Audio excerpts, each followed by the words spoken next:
Some post-show notes coming out of last Sunday's WrestleDream pay-per-view. Tony Khan said that WrestleDream will be an annual event for them. Maybe not always in Seattle, the way that All Out is always in Chicago, but they will do another one in 2024.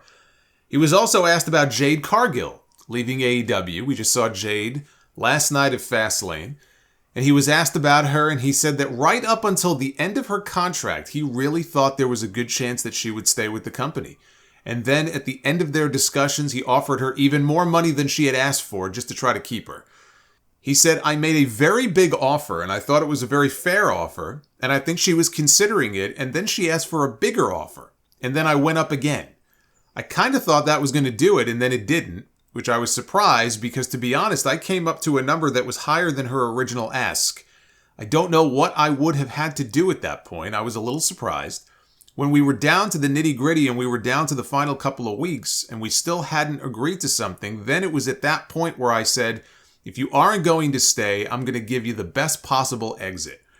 I have only good things to say about Jade. I really enjoyed working with her. She was a great part of AEW. She is always welcome here. I tried to give her the best possible send-off I could. The classiest send-off I've ever seen in wrestling was, at the time, when Ric Flair left the WWF. He did a match with Mr. Perfect, who was a natural person for him to wrestle, and that was it. He was gone. They didn't do anything to embarrass him or mess him up. They let him leave, and he was still Ric Flair. He wrestled the match against the person he should have. He finished up, and he left with not only his dignity and probably a better position than he came in. That's what I tried to do. I wanted to give her the best possible send-off. The natural thing was there was no rematch against Chris Statlander, so I had her do a run-in knowing it would set up the match where she would likely finish up, unless we came to an agreement at the last minute, which I was still really hoping would happen, down to the very last minute. I only have positive things to say. I thought I had a good plan, where if this is it, that's where we'll finish up. When she did the segment where she returned and did the run-in, Tony Schiavone came to the monitor at my desk and said, "You're a classy guy, boss." I think he meant it. It was a classy way to send her off. I try to make this a great home for wrestlers, and I want people to see whether you're coming in or coming out, we are going to treat you well, and I respect and value Jade. So I wanted to give her a big send-off. I wish her the best, and she would always be welcome back if she wanted to come back.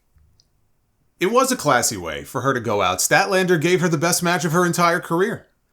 He could have buried her against somebody further down the card. He could have just kept her off television altogether and never brought her back in the first place, but he thought that she would stay. You know, it's pretty clear listening to him there that her mind was probably already made up. She was ready to jump. Maybe she would have, in her mind, if he would have thrown out some unbelievably amazing financial offer, maybe it would have changed her mind. But that reads to me like no matter what he offered, she already had her decision made in her mind.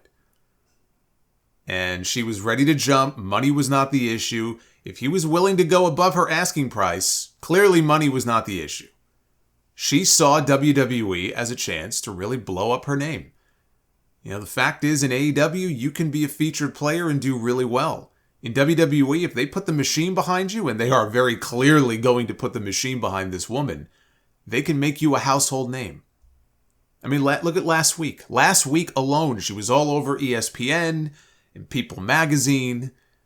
That doesn't happen if she re-signs with AEW. It doesn't. That's a fact. But I don't think there was anything Tony Khan was going to be able to do to keep her. It's not like he didn't try. It's not for lack of trying. He did everything he could. It's like poor Hank from Breaking Bad.